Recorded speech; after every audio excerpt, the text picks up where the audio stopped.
سلام. د 4 بجو لاندو خبرونو ته ښه راغلاست. روسیې په افغانستان کې د برټانیې ځواکونو د جنګي جرمونو د نه څېړل کېدو په اړه اندېښنه څرګنده کړې ده. د روسیې د بهرنیو چارو وزارت ویاندې ویلي برټانیې ځواکونو له 2019 میلادي کال د مخه په 52 مواردو کې په افغانستان کې بېګناه خلک وژلي چې په اړه یې اسناد وجود لري، خو دغه پیښې نه دي څېړل شوي. د روسیې سفارت په افغانستان کې د یوې اعلامیې په خپرولو سره د خپل هیواد د بهرنیو چارو وزارت ویاندې له خولې ویلي چې مسکو د ملکي وګړو پر وړاندې جنایت غندي او له برټانیا غواړي چې په دې اړه څېړنه وکړي او د پیښو عاملان دې محاکمه کړي.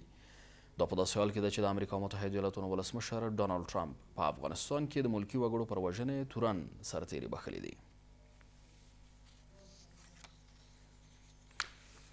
د کندهار ولایت په معروف او شاولي کوټ ولسوالیو کې د افغان ځواکونو د عملیاتو په پایله کې 14 وسلوال طالبان وژل شوي او 15 نور ټپیان دي.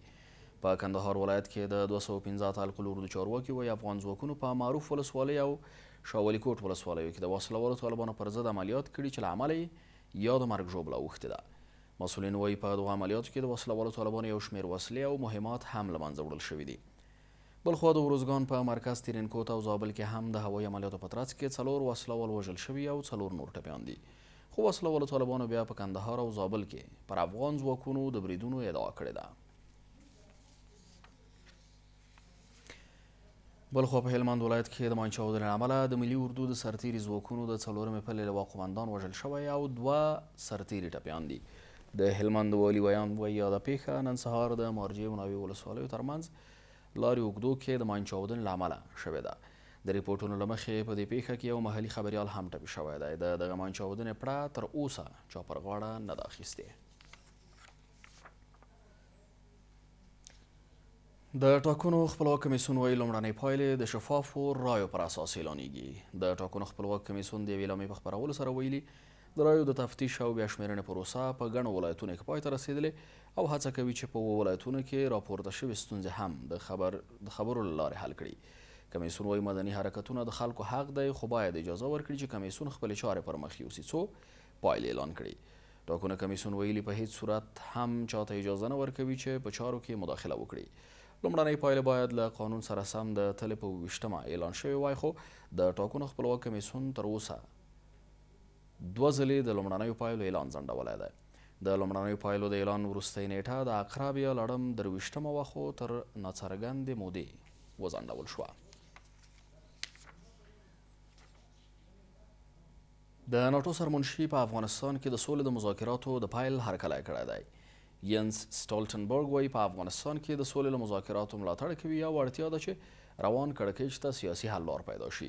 ناټو وایي په افغانستان کې د دې سازمان ماموریت به تر هغه دوام ولري څو ورته اړتیا وي. دا په داسې حال کې ده چې تېره ورځ د امریکا ولسمشر ټرمپ اعلان وکړ چې له وسلوالو طالبانو سره د سولې مذاکرات پیل شوي دي.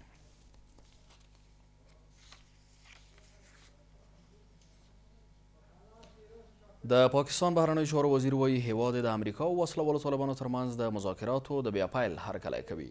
شاه محمود قریشي وایي پاکستان له وړاندې ویلي و چې افغان جګړه پوځي حل نه لري او باید بالاخره د جګړې دواړه لوري مذاکراتو ته کیني. د ده په خبره دغه تازه پرمختګونه د ټولې سیمې د ثبات او سولې سره مرسته کولی شي او د جګړې ښکېلو خواو ته پکار ده چې د خبرو لپاره نرمښت وښیي. قریشي زیاته کړې چې پاکستان په سیمه او افغانستان کې د سولې او ثبات په راتګ کې همکارۍ ته اړتیا ده.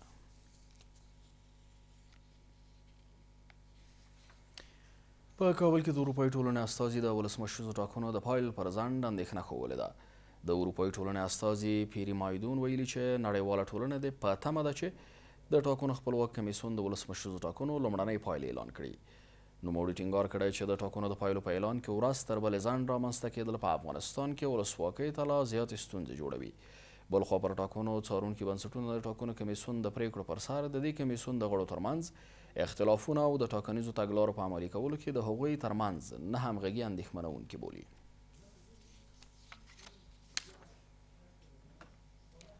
د لوګر ولایت کې د 2 طالب قومندانانو د خپل منځي نښتې له امله یو وسلوال طالب وژل شوی او یو بل ټپي شوی دی.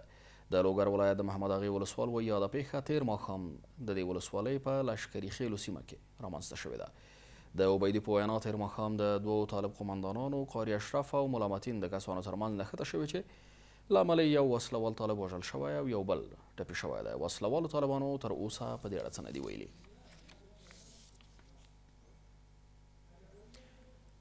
لندن کې یو کس د چړې په ګزارونو سره 2 تنه ووژل او ګڼ نور یې ټپیان کړل. د پولیسو په وینا برید په مرکزي لندن کې لندن برج سره نږدې په یو تالار کې شوی دی. د پولیسو په وینا په دې پیښه کې د بریدګر په ګډون 3 تنه وژل شوي او ګڼ نور ټپیان دي. د لندن پولیس وایي 28 کلن بریدګر چې عثمان خان نومیږي تر دې وړاندې هم د ترهګرۍ په جرم زنداني شوی و. د بریټانیا له ترهګرۍ سره د مبارزې پولیسو مشر نیل باسو ویلي په دې برخه کې لا هم څېړنې روانې دي او نورو احتمالي ګواښونو د مخنیوي لپاره جدي تدابیر نیول شوي دي. د لندن ښاروال هم ویلي یو شمېر خلک ټپیان دي او د ځینو ټپیانو حالت د اندېښنې وړ بلل شوی دی.